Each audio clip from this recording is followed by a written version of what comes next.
Hello student, स्वागत है आपका एडवांस क्लासेस में। हम लोग कक्षा 12 भौतिक विज्ञान का एक मोस्ट इम्पॉर्टेंट टॉपिक आज इस वीडियो में क्लियर करेंगे। किरचॉफ के नियम, किरचॉफ्स लॉ पढ़ेंगे, जो कि बोर्ड परीक्षा की दृष्टि से वेरी मोस्ट इम्पॉर्टेंट है। मेरे दोस्त, ये इतना इम्पॉर्टेंट टॉपिक है कि आपके एग्ज़ाम में 5 नंबर का क्वेश्चन इससे बनता ही बनता है। और कभी कभी ये जो है 1 नंबर में भी ये जो इनके नियम हैं वो मतलब अगर सिंगल तरीके से पूछे जाएंगे तो 1 नंबर में भी पूछ लिए जाते हैं। और बहुविकल्पीय प्रश्न भी इस टॉपिक से बनता है, इसलिए बहुत इम्पॉर्टेंट टॉपिक है। तो आइए शुरू करते हैं। बहुत ही सिंपल वे में, बिल्कुल सरल तरीके से इनके नियमों को हम लोग पढ़ेंगे और जो है तैयार करेंगे। तो बच्चों, किरचॉफ के नियम किससे संबंधित हैं, क्यों इन्होंने अपने नियम दिए? तो बेटा, अब जो सरल परिपथ होते हैं, मतलब सिंपल सर्किट्स जो थे, उनमें अगर हम लोग धारा निकालना था हमको, जिनमें धारा, विभवांतर या फिर प्रतिरोध का मान, तो उनमें हम लोग ओम के नियम की सहायता से अगले वाले चैप्टर में, इसके पहले जो वाला जो चैप्टर है उसमें हम लोग डिस्कस कर चुके हैं। अर्थात अगर कोई जो है सिंपल तरीके से कोई परिपथ सर्किट होता था तो उसमें हम लोग धारा, प्रतिरोध और विभव का मान निकाल सकते थे बड़ी ही आसानी से। लेकिन कुछ ऐसे जटिल परिपथ होते हैं, यानी कॉम्प्लिकेटेड सर्किट होते हैं, जिनमें करंट का वितरण हमको समझ में नहीं आता है और धारा का मान निकालने में परेशानी होती है। तो जो मतलब ये जटिल परिपथ से संबंधित अगर धारा का मान ज्ञात करना है ना, तो उससे संबंधित ही इनके नियम है किरचॉफ के नियम। अर्थात किरचॉफ ने जो है जटिल यानी कॉम्प्लिकेटेड सर्किट्स के लिए में धारा का मान निकालने के लिए अपने नियम प्रतिपादित किए, है ना। किरचॉफ ने विद्युत परिपथ संबंधी निम्न 2 नियम प्रतिपादित किए। कितने नियम दिए हैं इन्होंने? निम्न जो है 2 नियम दिए, निम्न 2 नियम प्रतिपादित किए, निम्न 2 नियम दिए। ठीक, इन्होंने निम्न कितने नियम दिए? 2 नियम। तो प्रथम नियम पढ़ेंगे हम लोग। प्रथम नियम। अब प्रथम नियम का देखिए क्या क्या नाम से पूछा जाता है। प्रथम नियम, जिसे हम लोग संधि का नियम या धारा नियम भी कहते हैं, या धारा नियम। प्रथम नियम को क्या बोलते हैं? संधि का नियम या धारा का नियम। संधि मतलब जंक्शन लॉ या करंट लॉ। प्रथम नियम को क्या बोलते हैं? जंक्शन लॉ या करंट लॉ। ठीक, तो आइए शुरू करते हैं। प्रथम नियम क्या है? उन्होंने प्रथम नियम में क्या बताया कि इस नियम के अनुसार किसी भी संधि पर मिलने वाली समस्त धाराओं का बीजगणितीय योग शून्य होता है। इस नियम के अनुसार किसी भी संधि पर मिलने वाली समस्त धाराओं का बीजगणितीय योग शून्य होता है। अर्थात सिग्मा आई बराबर क्या हो जाएगा? 0, है ना। सिग्मा क्या काम करता है? जोड़ देता है ना। तो सिग्मा आई बराबर क्या हो जाएगा? 0 हो जाएगा। अब देखिए, इस तरीके से हमने परिभाषा बता दी आपको। अब इस नियम को थोड़ा चित्र के माध्यम से कैसे लगाते हैं, सर्किट बना के आपको समझाएंगे, चित्र बना करके, तो आपको ज़्यादा समझ में आएगा। देखिए, सबसे पहले हम बात करते हैं संधि क्या है, जंक्शन क्या है। तो संधि मतलब जहाँ पर होकर के समस्त धाराएं, है ना, जहाँ से होकर के गुजरेंगी, है ना। आप समझेंगे? जंक्शन जिस बिंदु से होकर के गुजरेंगी, है ना, बात समझे कि नहीं? अर्थात या फिर गुजरेंगी या मिलेंगी, उस बिंदु को ही क्या बोलेंगे? संधि बोलेंगे। तो देखिए, यहाँ पर हम लोग ये हमने मान लिया, ये संधि ओ मान लिया। यहाँ पर जो है एक धारा इस तरीके से आ रही है, एक धारा इधर इस तरीके से आ रही है इस पर, और एक धारा इस तरीके से आ रही है। ठीक, इस धारा को मान लेते हैं I1, इसको मान लेते हैं I2, इसको मान लेते हैं I3। ठीक, ये हमारी ओ क्या हो गई? संधि या इसी को क्या बोलते हैं? जंक्शन बोलेंगे। अब यहाँ से ये धारा इधर की ओर जा रही है और ये इधर की ओर, 2 धाराएं जो है, इसको मान लेते हैं I5 मान लेते हैं, इसको I4 मान लेते हैं। ठीक, ये I5 है। तो इस तरीके से ये जो हमारी संधि है, यहाँ से आप देख पा रहे हैं यहाँ पर 3 धाराएं संधि की ओर आ रही हैं और 2 धाराएं संधि से दूर जा रही है ना, बात समझे कि नहीं। I1 I2 I3 क्या है, संधि की ओर आ रही हैं और I4 और I5 क्या है, संधि से दूर जा रही हैं। ठीक, अब देखिए यहाँ पर इस जो है परिपथ में अगर हम इस नियम को लगाएं, किस तरीके से लगाएंगे, है ना, जैसे इनका नियम है इसी तरीके से लगाएंगे। इन्होंने क्या बताया था पहले प्रथम नियम में कि किसी भी संधि पर मिलने वाली, है ना, इस नियम के अनुसार किसी भी संधि पर मिलने वाली समस्त धाराओं का बीजगणितीय योग शून्य होता है। ठीक, अब देखिए अगर हम चित्र में अगर संधि O पर प्रथम नियम लगाएं, है ना, प्रथम नियम लगाने पर या यह नियम लगाने पर, संधि O पर प्रथम नियम लगाने पर, ठीक, तो कैसे लगाते हैं इस नियम को, जो है संधि की ओर आने वाली धाराओं को धनात्मक लेते हैं। इस नियम को कैसे लगाएंगे, संधि की ओर आने वाली धाराओं को धनात्मक लेंगे, संधि से दूर जाने वाली धाराओं को क्या लेंगे, ऋणात्मक लेते हैं। तो अगर इसमें हम लोग प्रथम नियम लगाएं तो क्या हो जाएगा, I1 प्लस I2 और प्लस क्या हो जाएगा, I3। देखिए I1 I2 और I3 संधि की ओर आ रही हैं, जबकि I4 और I5 ये दोनों क्या हैं, जो है दूर जा रही हैं। ठीक, तो इनको क्या लेंगे हम लोग, माइनस में लेंगे। ठीक, बराबर क्या हो जाएगा, 0। ठीक, देखिए आप यहाँ पर जो ये जो हमने लिखा है ये क्या है, इन धाराओं का बीजगणितीय योग है, ये बीजगणितीय योग है और ये शून्य होता है। ठीक, तो संधि की ओर, इस नियम को कैसे लगाएंगे, संधि की ओर आने वाली धाराओं को धनात्मक लेना है और संधि से दूर जाने वाली धाराओं को ऋणात्मक लेना है। तो I1 I2 I3 देख पा रहे हैं आप संधि की ओर आ रही हैं, जबकि I4 I5 संधि से दूर जा रही हैं, इसलिए जो है I1 I2 I3 को हम पॉजिटिव लेंगे और I4 I5 को क्या लेंगे, माइनस यानी नेगेटिव लेंगे। ठीक, और इनका बीजगणितीय योग, बीजगणितीय योग का मतलब ये होता है कि जैसे सरल तरीके से हम लोग जो है नॉर्मल संख्याओं का जोड़ घटाव मतलब जोड़ते हैं, जैसे इस तरीके से, उसे ही बीजगणितीय योग कहा जाता है। ठीक, और दूसरा एक योग होता है सदिश योग, जो क्या करती हैं, जो सदिश राशियां हैं वो फॉलो करती हैं। ठीक, तो यहाँ पर बीजगणितीय योग है ना, तो बीजगणितीय योग क्या होता है, शून्य होता है। अब अगर इसमें हम और थोड़ा आगे सॉल्व करें तो क्या हो जाएगा, I1 plus I2 plus I3, ये प्लस में है और ये दोनों क्या है, माइनस में, तो इनको बराबर के उधर भेज देंगे तो क्या हो जाएगा, I4 प्लस क्या हो जाएगा, I5 हो जाएगा। इस तरीके से आपने देखा ये जो है हमको समीकरण प्राप्त हुआ। ठीक, अब यहाँ से एक और परिभाषा हम बना सकते हैं, यहाँ से हम क्या बना सकते हैं, एक और डिफिनेशन बना सकते हैं कि इस नियम के अनुसार संधि की ओर आने वाली धाराओं का बीजगणितीय योग, संधि की ओर आने वाली धाराओं का बीजगणितीय योग संधि से दूर जाने वाली धाराओं के बीजगणितीय योग के बराबर होता है। यहाँ पर आप देख पा रहे हैं ये I1 I2 और I3 ये क्या है, संधि की ओर आ रही हैं, तो इधर क्या है, इधर LHS में देखिए बराबर के इधर बाएं पक्ष में क्या है, I1 plus I2 plus I3, यानी कि संधि की ओर जा रही धाराओं का जो है बीजगणितीय योग है। और इधर दाएं पक्ष में क्या है, संधि से दूर जाने वाली, यानी संधि से जो दूर जा रही है I4 I5 इन धाराओं का बीजगणितीय योग है। तो यहाँ से एक परिभाषा और हम दे सकते हैं कि जो है इस नियम के अनुसार संधि की ओर आने वाली धाराओं का बीजगणितीय योग संधि से दूर जाने वाली धाराओं के बीजगणितीय योग के बराबर होता है। और इसी के आधार पर ही यह नियम जो है किसके संरक्षण पर आधारित है, आपके याद रखना, आवेश के संरक्षण पर आधारित है। किसके संरक्षण पर यह नियम आधारित है, आवेश के संरक्षण पर। ठीक, ये नियम जो है आवेश के संरक्षण पर आधारित है। मेरे दोस्त ये इतना ज़्यादा इम्पॉर्टेंट है, ये बहुविकल्पी प्रश्न में आपके कई बार आ चुका है। ठीक, तो ये जो है यह नियम आवेश के संरक्षण पर आधारित है और इस नियम को संधि का नियम या धारा नियम भी कहते हैं, क्योंकि इस तरीके से जो है नाम बदल के भी एग्जाम में पूछा जा सकता है। तो ये आपका प्रथम नियम है। मुझे उम्मीद है कि आपके को बहुत ही अच्छे से समझ में आ गया होगा।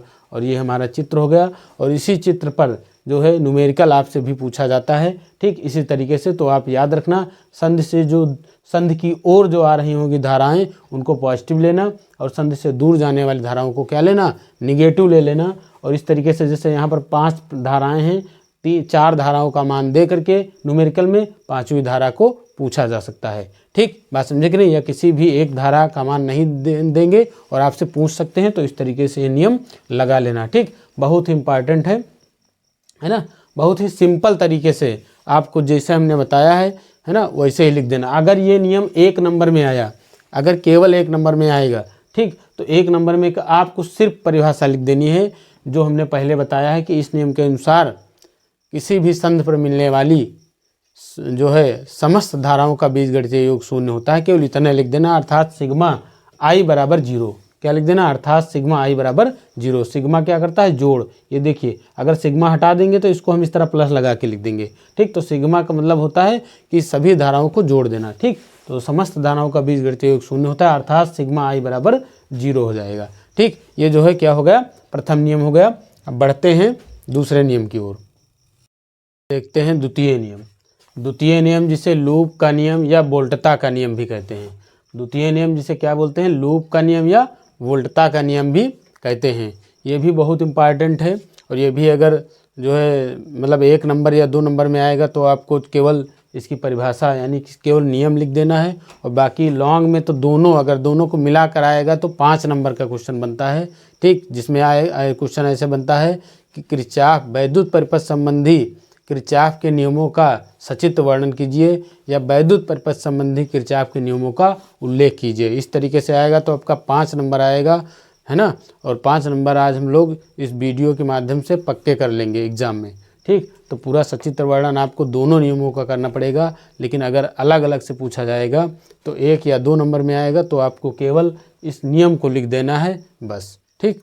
तो द्वितीय नियम क्या है, सबसे पहले नियम को हम समझ लेते हैं, फिर चित्र के माध्यम से इसको लगाते कैसे ये समझा देंगे, ठीक।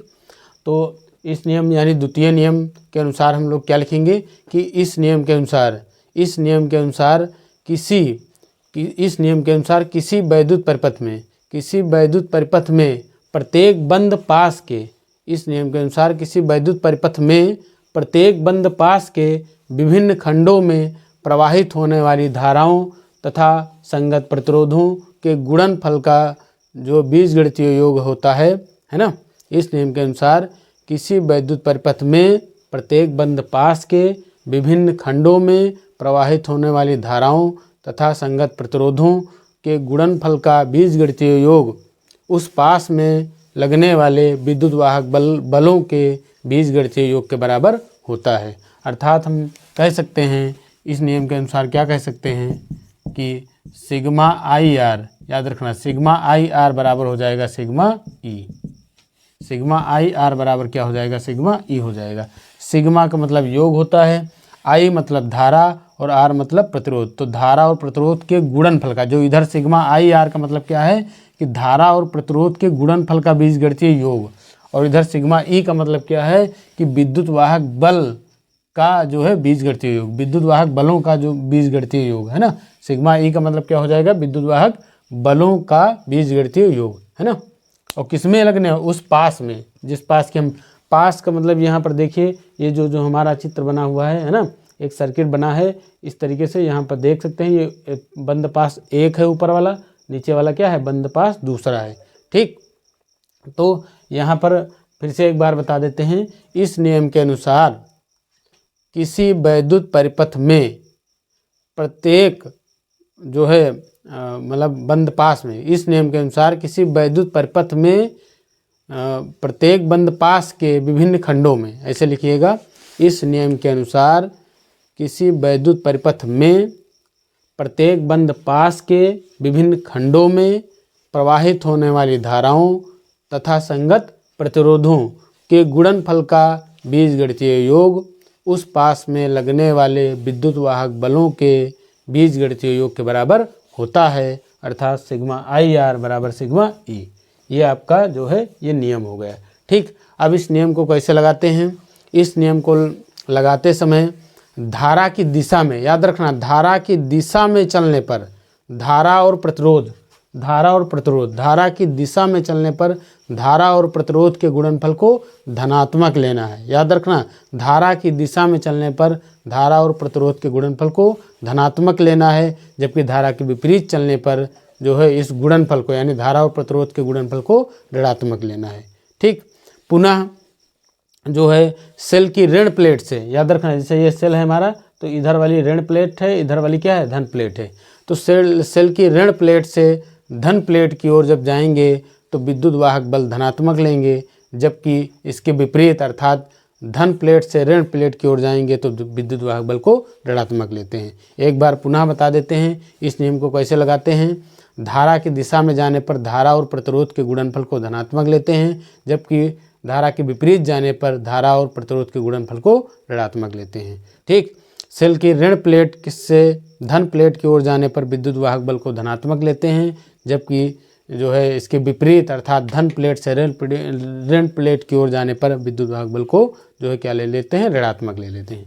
ठीक, तो ये हमारा क्या हो गया, जो है इस नियम को कैसे लगाते हैं। अब जैसे यहाँ पर हम लोग इस चित्र में अभी लगाएंगे तब आपको बिल्कुल क्लियर पता चल जाएगा। ठीक, तो यहाँ पर ये पूरा एक सर्किट बना हुआ है ना, और इसमें जो विभिन्न खंड यहाँ पर देखिए इस तरीके से I1 I2 धाराएं हैं। इस तरीके से यहाँ पर हमको धारा अगर निकालना है तो इस नियम की मदद से बहुत ही आसानी से निकाल सकते हैं। कैसे निकालेंगे, यहाँ पर ऊपर बंद पास 1 है और ये बंद पास सेकंड है, और यहाँ पर धारा की ऊपर वाले बंद पास में देखिए धारा की दिशा इधर है, अर्थात इधर से इधर जाना है, इधर से इधर आना है, और दूसरे वाले बंद पास में धारा की दिशा इधर जाना है, इधर आना है। ठीक, तो इस तरीके से हमारा जो है 2 बंद पास इसमें बने हुए हैं। अब एक तो हम बंद पास 1 भी लिख सकते हैं कि बंद पास 1 में किरचॉफ के द्वितीय नियम से, या फिर इनका नामकरण कर लें तो ज़्यादा ईजी हो जाएगा। तो यहाँ पर देखिए A है, इसको हम B मान लेते हैं, इसको C मान लेते हैं, इसको D तो हाई है, ये E हो जाएगा, यहाँ पर F हो जाएगा। ठीक, तो आप यहाँ पर ऐसे भी लिख सकते हैं कि बंद पास 1 में किरचॉफ के द्वितीय नियम से, या फिर ऐसे लिख सकते हैं कि बंद पास क्या नाम इसका रख देंगे, ADEFA में, है ना, किरचॉफ के द्वितीय नियम से, किरचॉफ के द्वितीय नियम से। ठीक, अर्थात किरचॉफ का द्वितीय नियम हम लगाएंगे कौन सा बंद पास, ADEFA, है ना, ADEFA में जो है हम लोग किरचॉफ का द्वितीय नियम लगाएंगे। तो इसमें देखिए कैसे लगाएंगे किरचॉफ का द्वितीय नियम। इधर देखिए यहाँ पर, यहाँ से शुरू कर रहे हैं ना, ADEF जिस तरह यहाँ पर आपने लिखा है, या बंद पास 1 के लिए है ये। अगर आप ये नहीं लिखना चाह रहे हैं तो यहाँ पर यह लिख देते कि बंद पास 1 में किरचॉफ के द्वितीय नियम से, तो नामकरण कर देने से बहुत ही ईजी हो जाएगा। तो देखिए ADEF यानी इधर जा रहे हैं, तो जब इधर की ओर जा रहे हैं हम लोग तो धारा तो इधर आ रही है ना, देखिए AD तो D की तरफ जा रहे हैं, लेकिन धारा इधर आ रही है, तो धारा के क्या जा रहे हैं हम लोग, विपरीत जा रहे हैं, है ना। तो यहाँ पर ये धारा और इसके संगत जो प्रतिरोध है, यानी I2 धारा है इसमें, और इसके संगत प्रतिरोध R2 है, इन दोनों का गुणनफल क्या ले लेंगे, ऋणात्मक, क्योंकि धारा के विपरीत जा रहे हैं, तो हो जाएगा -I2 इंटू क्या हो जाएगा, R2। ठीक, अब ऊपर देखिए जाएंगे, यहाँ पर तो कोई प्रतिरोध है नहीं, इधर जाके इधर आएंगे तो देखिए प्रतिरोध मिला हमको R1 और संगत धारा मिली I1, और ये धारा की दिशा में इसमें जा रहे हैं इस तरह इधर, इसलिए धारा और प्रतिरोध को क्या लेंगे, जो है धनात्मक ले लेंगे, अर्थात +I1 इंटू क्या हो जाएगा, R1 हो जाएगा। ठीक, इस तरीके से जो है ऊपर इधर धारा और प्रतिरोध के गुणनफल का ये बीजगणितीय योग हो गया। बराबर इसमें अगर विद्युत वाहक बल की बात करें तो ध्यान से देखिए, इधर की ओर हम जा रहे थे तो इस सेल के धन से ऋण प्लेट की ओर जा रहे थे, इसलिए विद्युत वाहक बल को क्या ले लेंगे, निगेटिव ले लेंगे, अर्थात -E2 हो जाएगा। फिर अगर इधर जब इधर पहुँचेंगे, इधर आएंगे तो ऋण से धन मिलेगा हमको, यानी ऋण प्लेट से धन प्लेट की ओर जाएंगे तो विद्युत वाहक बल को क्या ले लेंगे, धनात्मक ले लेंगे, अर्थात क्या हो जाएगा, प्लस का आपका E1 हो जाएगा। ठीक, तो यहाँ पर -E2 प्लस क्या हो जाएगा, E1 हो जाएगा। ठीक, तो ये बंद पास 1 के लिए हो गया। इस तरीके से किरचॉफ का द्वितीय नियम हम लोग लगा सकते हैं। अब पुनः लिखेंगे, पुनः बंद पास जो है कौन सा ले लेंगे, अब इधर की ओर नीचे की ओर आएंगे तो ABCDA, है ना, जहाँ से चलेंगे वहीं पर पहुँचेंगे,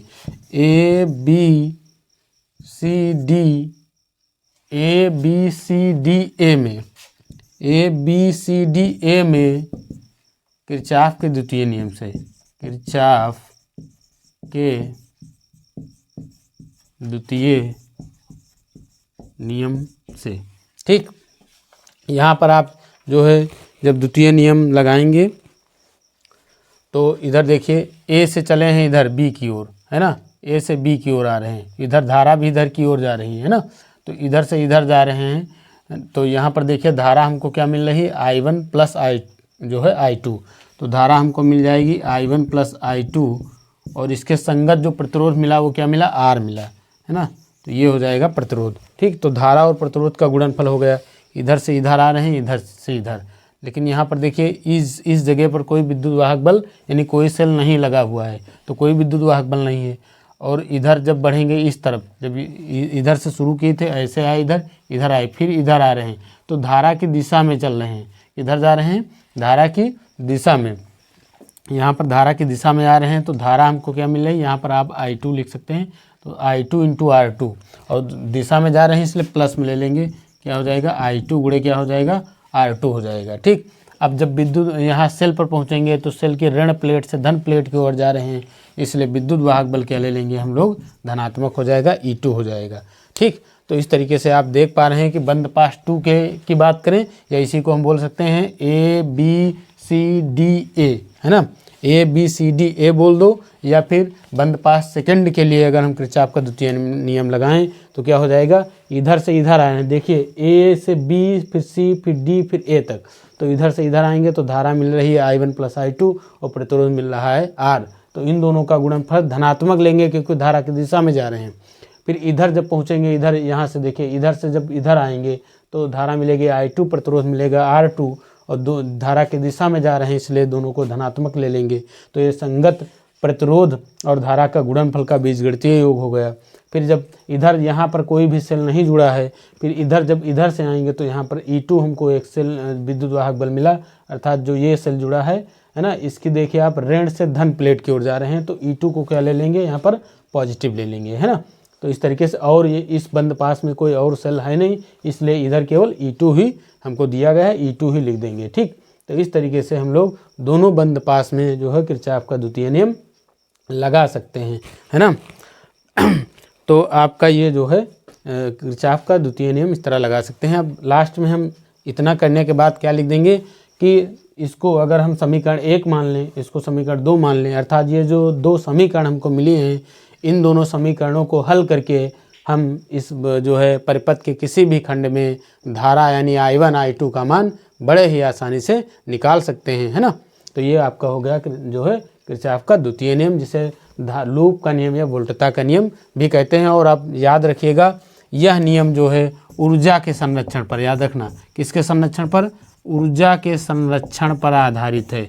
यह नियम ऊर्जा के संरक्षण पर आधारित है बेटा, बहुत ही इम्पॉर्टेंट है 1 नंबर बहुविकल्पी के लिए।